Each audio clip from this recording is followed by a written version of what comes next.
ہے وَإِن يَتَفَرَّقَا۔ اب یہ بہت اہم موضوع ہے کہ ہمارے ہاں طلاق کے بارے میں جو یہ مشہور ہو گیا صحیح ہے، ان ابغض الحلال عند اللہ الطلاق، یہ حلال چیزوں میں سب سے زیادہ اللہ کو ناپسند جو ہے وہ طلاق ہے، لیکن اسے کفر کے درجے تک پہنچایا ہوا ہے۔ لڑائی چل رہی ہے، جھگڑا چل رہا ہے، مزاجوں میں موافقت نہیں ہے، ایک دوسرے کو کوس رہے ہیں، دن رات کا جھگڑا ہے، طلاق نہیں دینی۔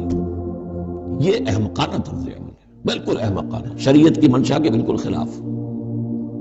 یہاں آپ دیکھیں کہ ایک طرح کی ترغیب ہے طلاق کی، ترغیب۔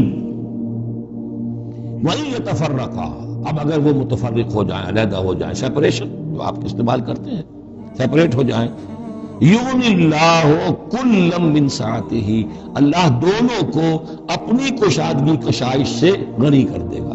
ہو سکتا ہے اس عورت کو بھی کوئی بہتر رشتہ مل جائے کہ جو اس سے اس کے ساتھ مزاجی موافقت رکھنے والا ہو، اور اس شوہر کو بھی اللہ تعالیٰ کوئی بہتر بیوی دے دے کہ جس کے اور اس کے درمیان جو ہے مزاج کے اندر موافقت پیدا ہو جائے۔ تو یہ کہ عدم موافقت ہے، لڑتے رہنا ہے، دنگا فساد ہے، لیکن یہ کہ وہ طلاق نہیں دینی ہے، یہ ہندوانہ اثرات ہیں ہم پر نمبر ایک، اور دوسرے عیسائیانہ اثرات ہیں۔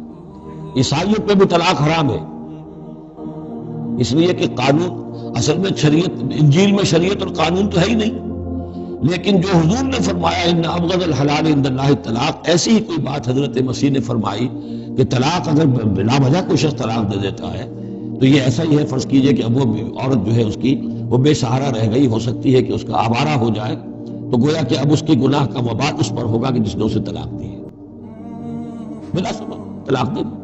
اب وہ عورت جو ہے اگر اس کی شادی اور نہیں ہوئی تو اس کی آوارگی کا امکان موجود ہے۔ تو اس کو سمجھنا چاہیے کہ یہ اخلاقی تعلیم تھی، یہ قانونی تعلیم نہیں تھی۔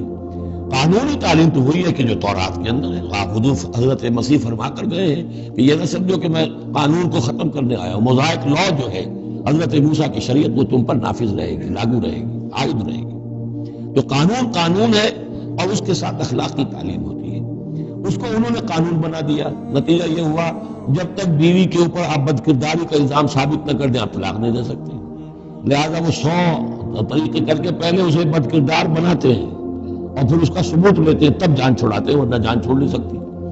تو یہ سارا کا سارا معاملہ جو ہے شریعت کے اندر تو جو صحیح راستے رکھ دیے گئے ہیں ان کو اگر چھوڑا جائے گا تو پھر غلط راستے اختیار کرنے پڑیں گے۔ تو ایک ہندوانہ اثرات جو ہمارا پس منظر ہے، اور ایک جدید تہذیب کے جس پر عیسائیت کا غلبہ ہو گیا تھا، ان کے ہاں کے اثرات کی وجہ سے یہ طلاق کا معاملہ ہمارے ہاں تقریباً کفر بنا دیا لوگوں نے۔ وَإِن يَتَفَرَّقَا يُغْنِ اللَّهُ كُلًّا مِّن سَعَتِهِ، اگر وہ علیحدہ ہو جائیں، نہیں مزاجوں کی موافقت ہو رہی، اللہ غنی کر دے گا ہر ایک کو، دونوں کو اپنی وسعت میں سے۔